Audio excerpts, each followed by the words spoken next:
مرحومہ نجمہ جان بنت خان حسین علی جان کی روح کو شاد فرما دیجیے. بسم اللہ الرحمن الرحیم. الحمد للہ رب العالمین الرحمن الرحیم مالک یوم الدین ایاک نعبد و ایاک نستعین اهدنا الصراط المستقیم صراط الذین انعمت علیہم غیر المغضوب علیہم ولا الضالین. بسم اللہ الرحمن الرحیم. قل هو اللہ احد اللہ الصمد لم یلد ولم یولد ولم یکن له کفوا احد. بسم اللہ الرحمن الرحیم. قل هو اللہ احد اللہ الصمد لم یلد ولم یولد ولم یکن له کفوا احد. بسم اللہ الرحمن الرحیم. قل هو اللہ احد اللہ الصمد لم یلد ولم یولد ولم یکن له کفوا احد. اللهم اغفر للمؤمنين والمؤمنات والمسلمين والمسلمات الأحياء منهم والأموات. تابع اللهم بيننا وبينهم بالخيرات إنك مجيب الدعوات إنك على كل شيء قدير. اللهم صل على محمد وآل محمد. ولا حول ولا قوة إلا بالله العلي العظيم. أعوذ بالله من الشيطان الرجيم. بسم الله الرحمن الرحيم. وبه نستعين وهو خير ناصر ومعين. الحمد لله رب العالمين بارئ الخلائق أجمعين. الصلاة والسلام والتحية والإكرام على رسول الأنام سيد المرسلين وخاتم النبيين وحبيب إله العالمين أبي الزهراء محمد. اللهم صل على محمد وآل محمد. وأهل بيته الطيبين الطاهرين المعصومين المظلومين المنتجبين المكرمين الميامين واللعن على أعدائهم أجمعين من يومنا هذا إلى يوم الدين. أما بعد فقد قال الله الحكيم في كتابه الكريم. بسم الله الرحمن الرحيم. ومن ورائهم برزخ إلى يوم يبعثون. صلاة اللهم صل على محمد وآل محمد.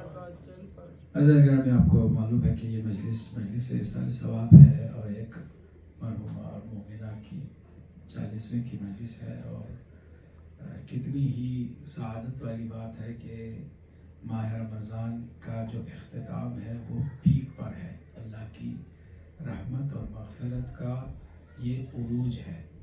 میکسیمم اللہ کی رحمت اور مغفرت کی بارش انہی راتوں میں انہی گھڑیوں میں ہوتی ہے. اور اگر کوئی عزیز رشتہ دار اپنے کسی مرحوم یا مرحومہ کے لیے ایسا کچھ انتظام کرتا ہے تو وہ بڑے خوش نصیب ہوا کرتے ہیں، اور برزخ کی دنیا میں ان کو بڑا فخر ہوتا ہے، اور وہ فخر کرتے ہیں کہ ہمارے رشتہ دار نے، ہمارے عزیز نے ہمارے لیے ایسے موقع پر ایسا تحفہ بھیجا ہے کہ جو ہم سب کے لیے بھی عید ہو جائے. کتنی بڑی بات ہے. یہ بھی ہم خراج تحسین پیش کرتے ہیں ان کے عزیزوں کو، خاص کر ان کی جو مرحومہ کے بھائی جو ہیں، انہوں نے آج کی اس مجلس کا اہتمام کیا ہے. آج کا یہ جو موضوع ہے مختصر گفتگو، اگر آپ ہمارے ساتھ ہمراہ ہوں. تھوڑی سی طبیعت ناسا، اس لیے میں زیادہ بولوں گا نہیں. ویسے بھی ضرورت نہیں ہے زور لگانے کی. ماشاءاللہ مائک بھی ٹھیک ٹھاک بات کو میرے اب تک پہنچا رہا ہے. بس آپ کو تھوڑی سی توجہ زیادہ دینی ہوگی، کیونکہ اکثر ہم تھوڑا سا اپنی آواز سے اور اپنے لہجے سے آپ کو بیدار رکھتے ہی تھے، مگر اب میں آہستہ بول رہا ہوں تو ایسا نہ ہو کہ آپ لوگوں کے لیے لوریوں کا کام کرے ہماری مجلس. نہیں ہے نا؟ تو پھر سلوات پڑھ لیں. اللهم صل على محمد وآل محمد. تو پھر جاگتے رہیے گا. اور بہت ہی اہم موضوع ہے یہ، ہم سب کی زندگی اور ہم سب کی آخرت اور ہم سب کے اپنے اعمال سے مربوط موضوع ہے. وہ ہے برزخ. عالم برزخ کیا ہے؟ سیریس اور بہت ہی اہم اور سینسیٹیو موضوع ہے عالم برزخ. ٹھیک. قرآن مجید میں لفظ برزخ صرف 3 جگہ پر استعمال ہوا, صرف 3 جگہ پر. سورہ مومنون میں, سورہ فرقان میں اور سورہ رحمان میں. ٹھیک, 3 جگہ پہ استعمال ہوا ہے. مگر جو سورہ مومنون میں ہے وہ برزخ کا مطلب عالم برزخ ہے. باقی 2 جگہ پہ برزخ کا معنی لٹرلی یہ لیا گیا ہے جو درمیان میں حد فاصل ہو, جو واسطہ ہو, درمیان میں میڈیٹر ہو, اس کے معنی میں آیا ہے. چنانچہ سورہ رحمان میں بھی جو اللہ سبحانہ وتعالیٰ بینہما برزخ لا یبغیان, اس کا مطلب یہ ہے کہ جو 2 دریا ہیں اس کے درمیان حد فاصل ہے کہ جس کا مصداق سرکار دو عالم حضرت محمد مصطفیٰ صلی اللہ علیہ وسلم. تو جو ان 3 جگہوں پر برزخ کا ذکر ہوا اس میں سب سے زیادہ جو عالم برزخ سے مربوط آیت ہے وہ یہی آیت ہے کہ جس کی میں نے تلاوت کی, سورہ مومنون کی. وَمِن وَرَائِهِمْ بَرْزَخٌ إِلَى يَوْمِ يُبْعَثُونَ. اس سے پہلے اللہ نے اس آیت کریمہ سے پہلے موت کا تذکرہ کیا کہ جب موت آتی ہے تو ہر مرنے والا عجیب فریاد کرتا ہے. ہر مرنے والا, یہ قرآن کہہ رہا ہے. تو اب ہم تو ابھی مرے نہیں ہیں, مگر جو مر چکے ہیں نا ان کی بات کو بھی ہم نے سنی نہیں ہوگی, مگر اللہ سبحانہ و تعالیٰ جو خالق ہے ہمارا, مالک ہے ہمارا, اور دین و دنیا کی ساری باتوں کا علم اسی کو ہے, وہ فرما رہا ہے ہر مرنے والا یہ اپنی حسرت ظاہر کرے گا. کیا؟ ربی ارجعونی, پروردگار واپس لوٹا, دنیا میں مجھے واپس بھیج. ربی ارجعونی, کیوں؟ لعلی اعمل صالحا, تاکہ میں نیک کام کر کے دوبارہ آؤں. مجھے اندازہ نہیں تھا اتنی جلدی موت آ جائے گی. آتی نہیں ہے موت کسی کو پکار کی, کسی کو بتا کے تھوڑی آتی, اچانک آتی, کسی کو خبر نہیں ہوتی, نہ اطراف والوں کو نہ خود اس کو. جب موت آتی ہے نا تو پھر کسی کو پتہ ہی نہیں چلتا کیسے آئی. اس حد تک کہ چھٹے امام سے کسی نے آ کے پوچھا کہ اے ابن رسول اللہ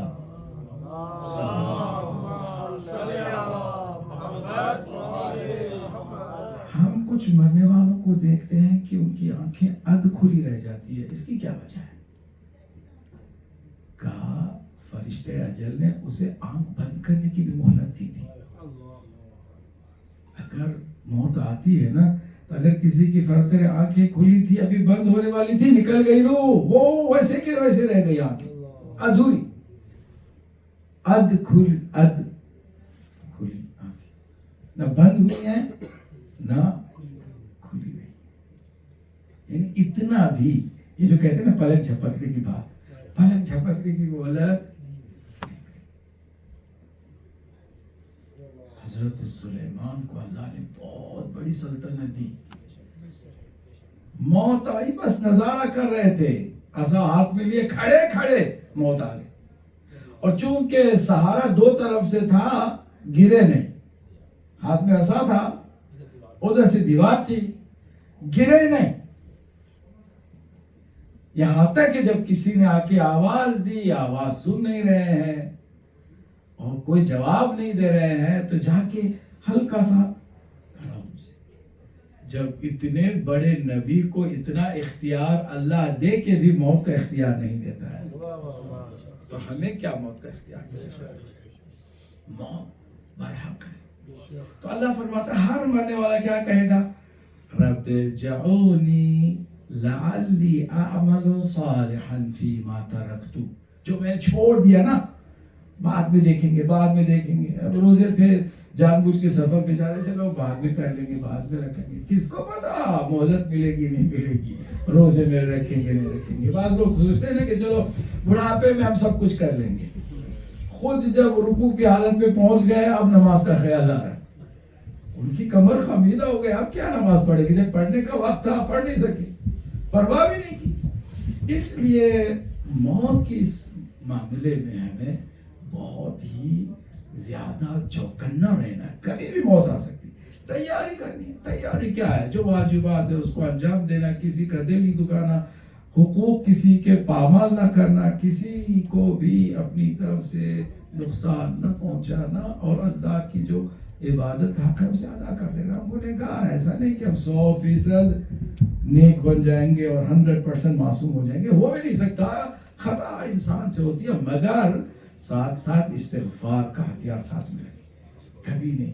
ٹالے نہیں۔ بعد بوڑھے ہوں گے تو توبہ کریں گے، ایسے بھی بعض لوگ سوچتے ہیں ہم بوڑھے کہاں، اللہ نے خالی بوڑھوں کو ہی موت دینی ہوتی تو سب جو ہے نا عیاشی کر کہ جب بوڑھے ہو گئے تو دیکھ لیں گے۔ موت تو ہم نے بچوں کو دیکھا ہے، بڑے بھائی نے چھوٹے بھائی کا جنازہ اٹھایا ہے، چھوٹے بھائی نے اپنے سے چھوٹے بھائی کا جنازہ اٹھایا ہے، باپ نے کڑیل جوان بیٹے کا جنازہ اٹھایا ہے، بچوں نے جوان اپنے باپ کا جنازہ، تو کسی کے لیے کوئی ٹائم فکس کہیے اختیار نہیں ہے، اختیار کسی کو بھی نہیں ہے، ٹھیک۔ اگر ہم پر چھوڑ دیا جائے تو ہم کبھی جانے کو تیار نہ ہوں۔ اللہ نے اختیار موت کا ہمیں اسی لیے نہیں کیا کہ ہم کبھی نہ جائیں۔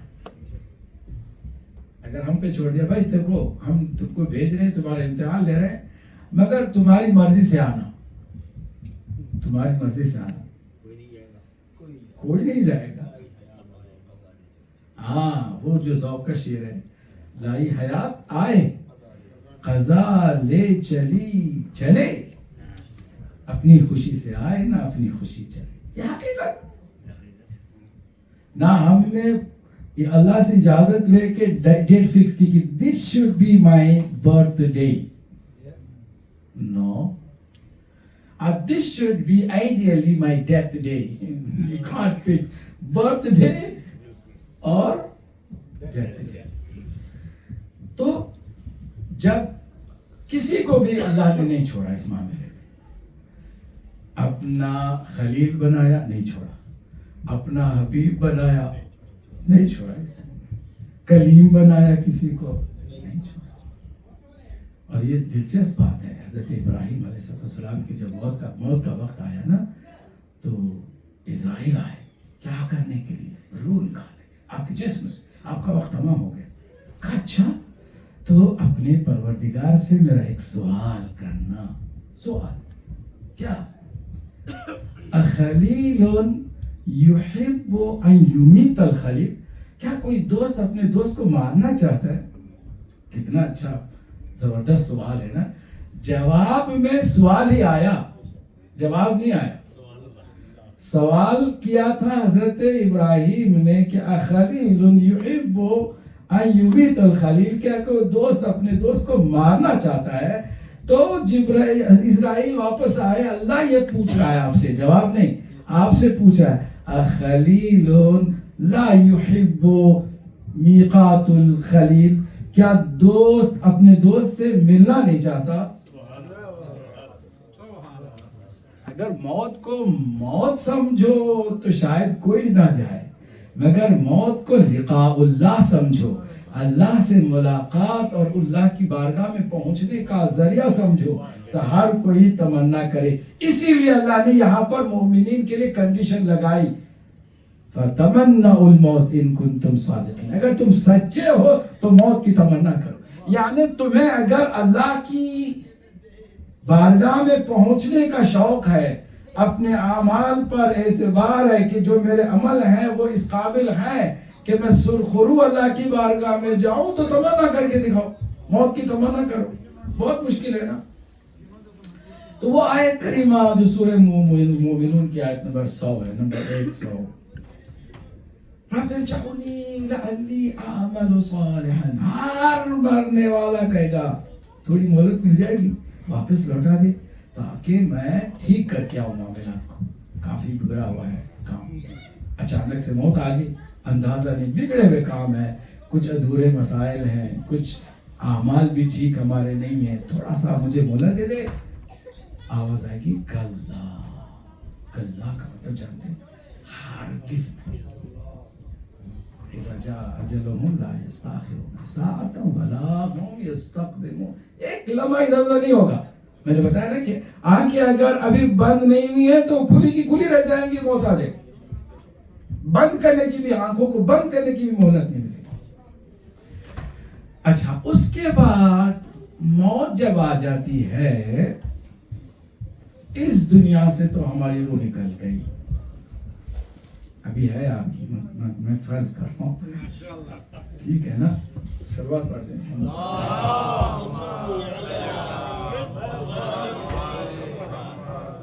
جو نیو کمرز ہیں ان کے لیے میں کہہ رہا ہوں کہ ہمارا موضوع آج عالم برزخ ہے. کیا ہے؟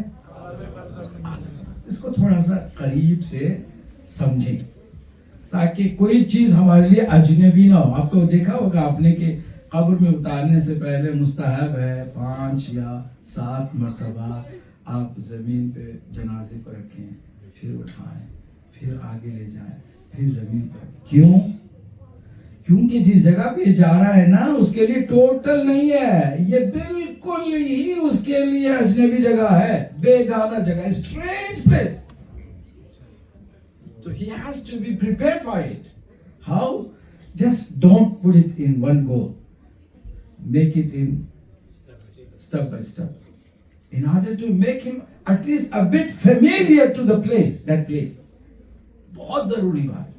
تو ہم اگر جان جائے نا پہلے سے تو فیملیئر ہو جائیں گے, ہے کہ نہیں؟ اسی لیے عالم برزخ کو سب سے زیادہ اہمیت علماء نے, مراجع نے اور خاص کر عرفاء نے دی ہے. عالم برزخ کو جنت و جہنم کے تذکرے سے زیادہ انہوں نے ہائی لائٹ کیا ہے. سب سے زیادہ عالم برزخ پر باتیں کی ہیں اور ان کے واقعات پر, ان کے حالات پر زیادہ سے زیادہ گفتگو کی ہے کہ ان کے انسان کو پریپیئر ہونا ہے. حتیٰ قیامت کے لیے بھی, قیامت سے پہلے آپ کو برزخ کے لیے تیار ہونا ہے, برزخ سے پہلے موت کے لیے تیار ہونا ہے. اب موت آ گئی ہے, من ورائہم برزخ. اب اللہ فرماتا ہے موت جب آ گئی تو اب یہاں سے برزخ تمہاری شروع ہوتی ہے الی یوم یبعثون, قیامت کے دن جب ہم پھر سے اٹھائے جائیں گے نا, اس وقت تک کا جو پیریڈ ہے between the death and the day of resurrection, a period called barzakh.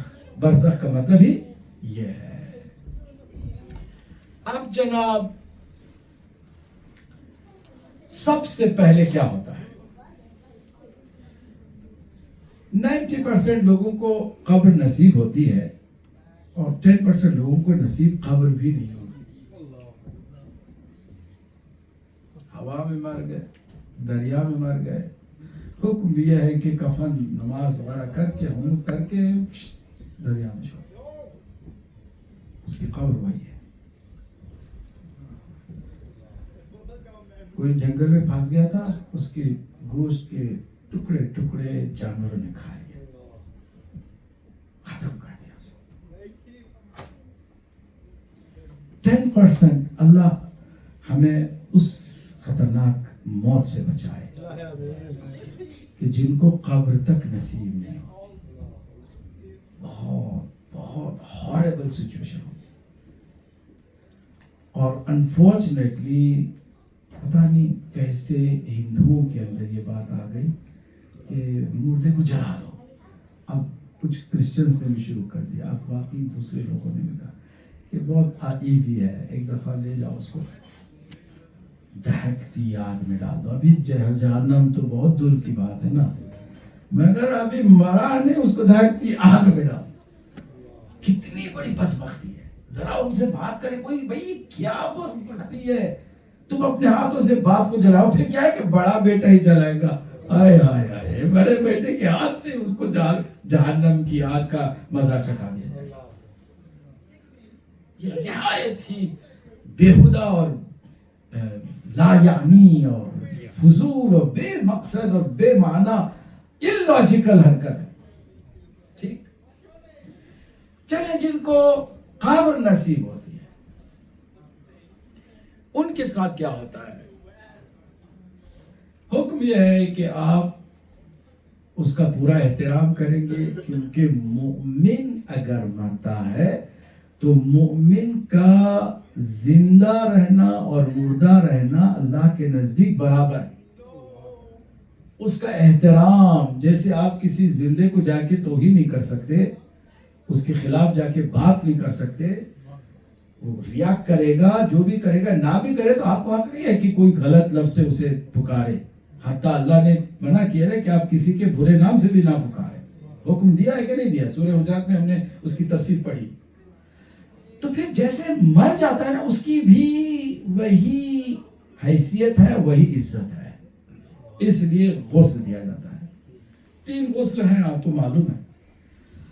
3 غسل کے بعد اس کو کفن پہنا جاتا ہے. کفن کے ساتھ حنوط ہوتا ہے. یہ سب واجبات ہیں.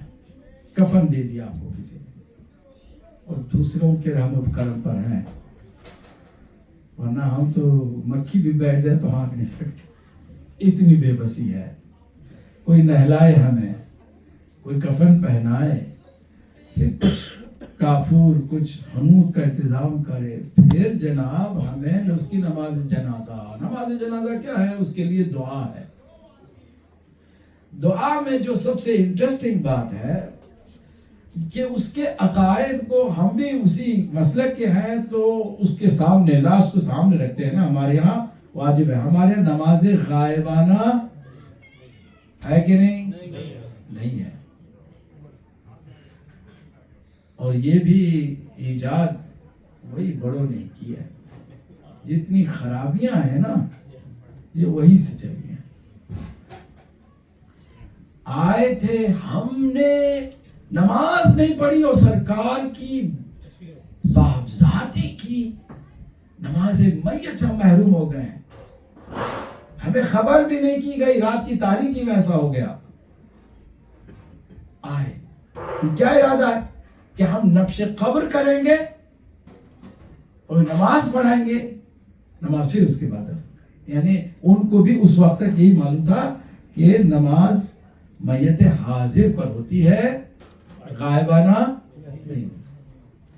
وہاں مولا نے انہیں محروم کر دیا اور تلوار خالی نیام سے نکالی تھی، بس کچھ نہیں کیا.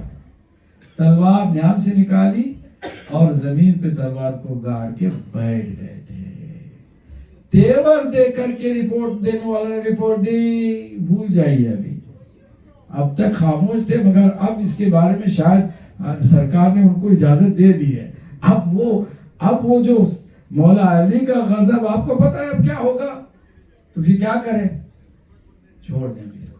اب اس کے بعد انہوں نے ایک رواج ڈال دیا، غائبانہ نماز بھی ہوتی ہے، اور آج تک بیچارے غائبانہ نماز پڑھتے رہتے ہیں. چلیے ہم واپس آتے ہیں، ہم ان کے چکروں میں نہیں پڑھتے. اب جو ہے نماز ہوئی، 5 تکبیریں ہمارے یہاں ہیں. اہل سنت کے 4 تکبیریں. ان کو 4 تکبیریں کرنی چاہیے. بالکل صحیح کر رہے ہیں، آپ کو معلوم ہونا چاہیے.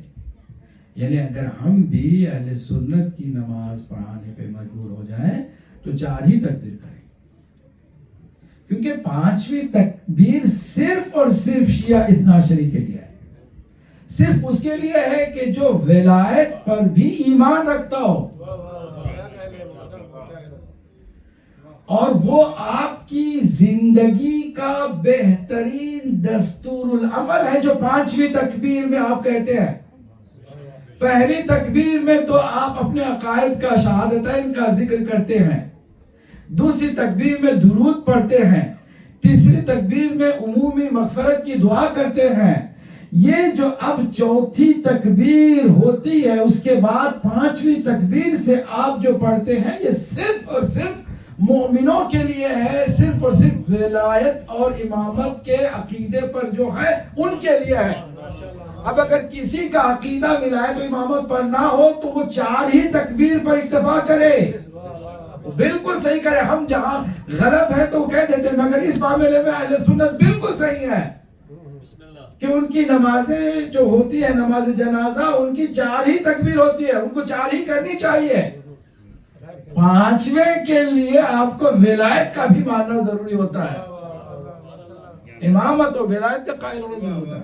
محمد والے محمد بلندر صلوات.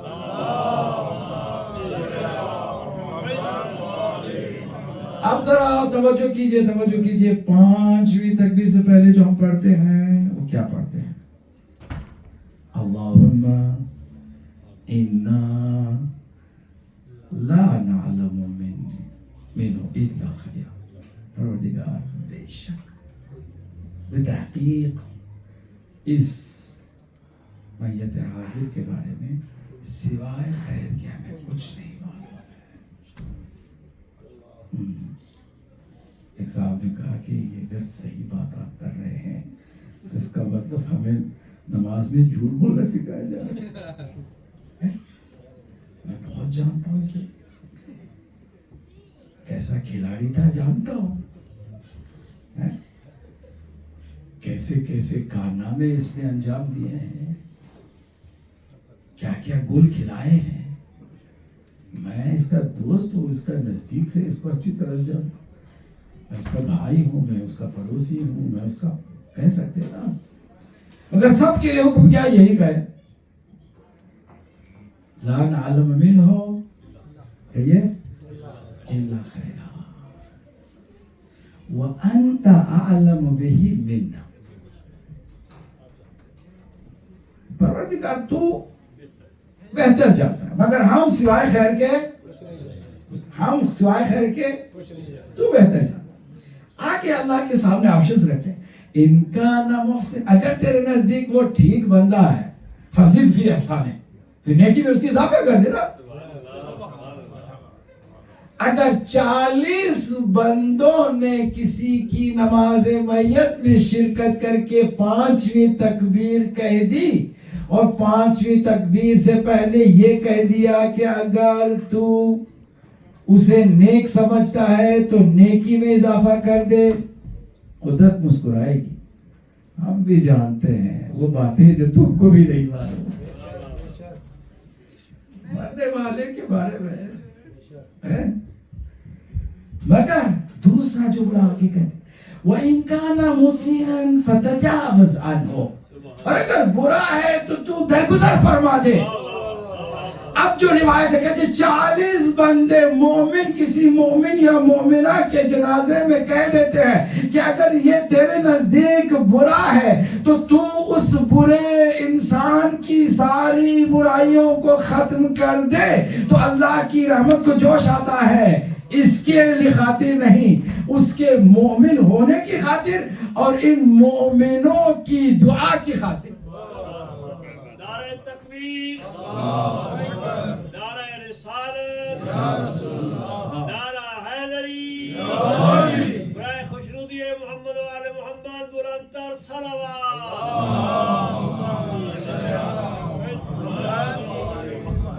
اب میں جو کہہ رہا تھا کہ صرف مومنوں کے لیے ہے یہ تکبیر، کیوں کہہ رہا تھا؟ کیونکہ جب یہ آپ کہہ رہے ہیں نا کہ سوائے خیر کے، کہیے سوائے خیر کے کچھ نہیں جانتا. اب وہ خیر کیا ہے؟ مجھے معلوم ہے، مجھے اس بات کا علم ہے کہ یہ مومن ہے، یعنی یہ جب علی کا نام سنتا تھا تو چہرے پہ خوشی محسوس کرتا تھا، اور جب غم حسین کی بات آتی تھی اس کی آنکھوں میں آنسو آتے تھے. یہی خیر ہے، یہی ایک چیز کنفرمڈ ہے کہ he was a مومن، he was a believer.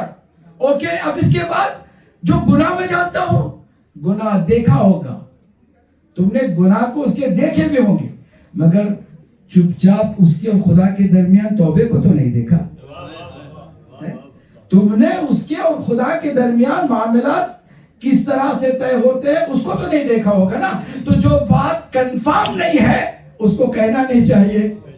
نہیں سمجھے آپ؟ بھائی آپ نے کسی کا گناہ دیکھا، گناہ دیکھ لیا آپ نے، وہ رات کو گیا اس نے توبہ کری، آپ کو پتا ہے؟ نہیں پتا. کیا ہے نہیں کیا وہ بھی نہیں پتا، لیکن یہ کنفرم نہیں ہے نا، کیونکہ اگر اس نے یہ گناہ کہ ایک دفعہ کوئی صدق دل سے استغفر اللہ ربی و اتوب الیہ کہہ دیتا ہے تو کم سے کم 70 اس کے گناہ کبیرہ اللہ معاف کر دیتا ہے. 70 گناہ کبیرہ اگر اس کے دل سے وہ بات کر رہا ہے تو. میں ایک چھوٹا سا واقعہ جلدی چونکہ میرے پاس ٹائم بھی نہیں ہے مگر یہ بہت امپورٹنٹ واقعہ. حضرت موسیٰ علیہ السلام کے زمانے میں قحط، اور شاید آپ پہلی دفعہ سنتے ہیں، اس کو غور سے سنیے گا تو پھر آپ اندازہ لگائیے گا کہ اللہ سبحانہ وتعالیٰ کی مغفرت اپنے بندے کے ساتھ کیسے ہوتی ہے، وہ کیسے بخشتا ہے. قحط کا زمانہ آیا، بارش ہی نہیں ہو رہی، ساری قوم اکٹھا ہوئی. آپ اللہ کے کلیم ہیں، آپ اللہ سے قریب ڈائریکٹ باتیں کرتے ہیں. اللہ سے کہے گا بارش نازل کر دے، ہماری مشکل آسان کر دے. حضرت موسیٰ بھی صاحب شریعت ہے، انہوں نے کہا نماز ایک رکھی ہے اللہ نے، اس کا نام ہے نماز استسقاء، یعنی طلب باران کے لیے نماز ہوتی ہے، بارش کے لیے نماز ہوتی ہے. اور وہ نماز مستحب ہے مگر جماعت سے ہوتی ہے. 2 نمازیں ایسی ہیں، ساتھ مسائل بھی آپ کو پتہ چلے. 2 نمازیں ایسی ہیں کہ جو مستحب ہیں مگر جماعت سے ہو سکتی ہیں. وہ کون سی ہیں؟ ایک جو کل آپ پڑھنے جا رہے ہیں نماز عید، اور دوسری نماز آئے تو واجب ہے، ویسے بھی مستحب نماز، یہ نماز استسقاء یہ تو بھی بات کر رہا ہوں. ٹھیک ہے، نماز عید اور نماز استسقاء 2 مستحب نمازیں ہیں مگر جماعت کے ساتھ ہوتی ہیں. ٹھیک ہے، تو اب جناب حضرت موسیٰ نے اپنے قوم میں جو اپنے صحابی ہیں، یہی کہیں گے نا نبی کے ساتھ ساتھ چلنے والے کو کیا کہیں گے بھائی؟ ذرا لطف لیجیے گا اس کا. صحابی، اپنے صحابیوں میں سے بھی چن کے جو بہت پرہیزگار ہیں، نیک ہیں. اس کا مطلب یہ ہے کہ اگر رسول اللہ کو بھی چننے کا موقع ملتا تو ہمیں پتہ چلتا کہ کون صحابی رسول اللہ کا ہے اور کون ایسے ہی لگا ہوا ہے. سلمان پڑھ دے محمد.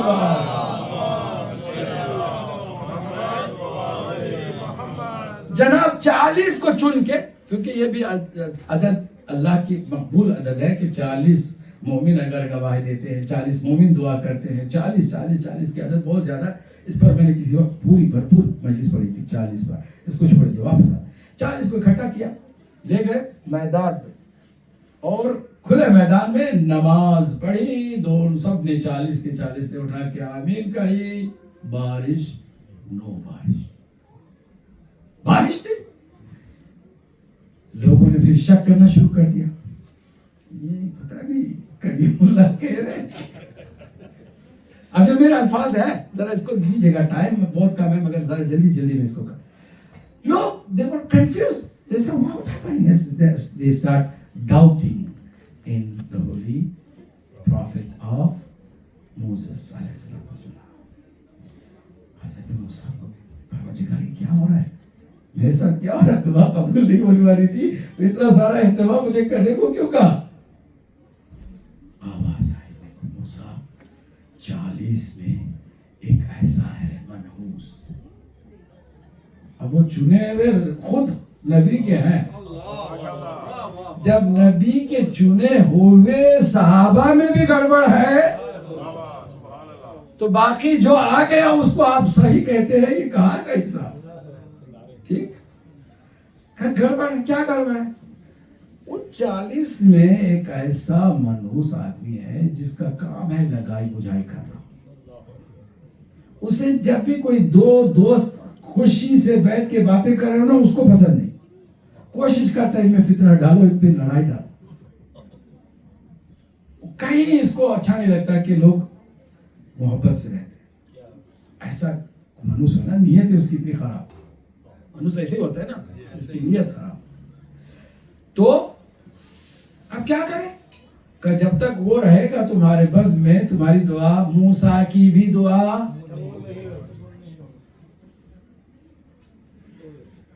اب یہیں سے پتا چلا جیتے جی اگر کوئی منحوس نبی کے ساتھ بھی ہوگا تو دعا قبول.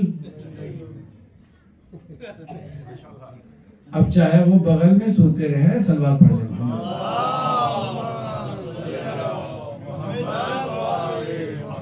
اب آپ ذرا غور سے سنیے، آپ کیا کریں؟ کچھ نہیں، جا کے اناؤنس کر دو. پھر بھی اللہ کرم ہے، کرم کرنے والا ہے بندوں پہ، نام پھر بھی نہیں لیتا.